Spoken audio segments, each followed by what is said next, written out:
మరి గాలి ఉండాలంటే వర్షం కాకుండా మనకు ఒక డోనార్ ఇక్కడ నుంచి అక్కడ దాకా షెడ్ చేయడానికి వచ్చింది. సాధారణంగా ఏవైతే కోడలు నడిచేటప్పుడు నేల స్వభావం ఉండాలి అని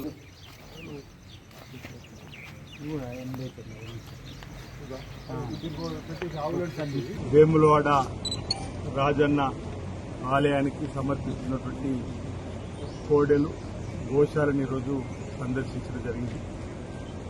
నిన్నటి రోజు 5 కోడెలు మృతి చెందిందనే వార్త అధికారుల ద్వారా, గోశాల నిర్వాహకుల ద్వారా, దేవాదాయ శాఖకు సంబంధించిన అధికారులు, అదేవిధంగా సంబంధిత డాక్టర్స్ కూడా అడిగి తెలుసుకోవడం జరిగింది.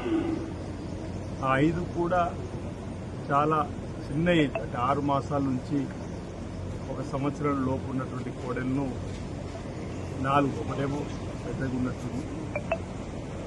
ఏదైతే రాజన్నకు సమర్పించేటువంటి మొక్కును చెల్లించుకోవాలని చెప్పినటువంటి ఆలోచనతోటి పాలు మరువన్నటువంటి కోడెను కూడా నిజకోడ రూపంలో సమర్పించడంతో ఇబ్బంది ఎదురవుతుందని చెప్పని ఇప్పటికీ అనేక ప్రసార సాధన ద్వారా వ్యక్తిగతంగా కూడా విడివిడిగా భక్తులకు చెప్పడం జరుగుతూ ఉంది. మిత్రులకి ఈ మధ్యలో కారు డిక్కీలోనే కోడెను తీసుకొని వచ్చి ఇచ్చే పరిణామం కూడా ఉండేటువంటి అవకాశం ఉంటుంది. అనారోగ్యం పాలు కాకుండా ఉండే అవకాశం ఉంటుంది. ఇప్పుడే అధికారులు కూడా ఈ రోజు నుంచి ఆదేశించడం జరుగుతుంది.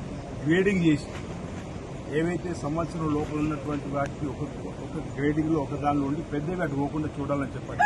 ఒకటిపై ఒకటి పొడుచుకునే క్రమంలో కానీ ఇతరత్ర సందర్భంలో కూడా వెన్నుపూసలు దెబ్బతిని ఒక రెండు ఇబ్బంది అయిందని చెప్పని అంటా ఉన్నారు.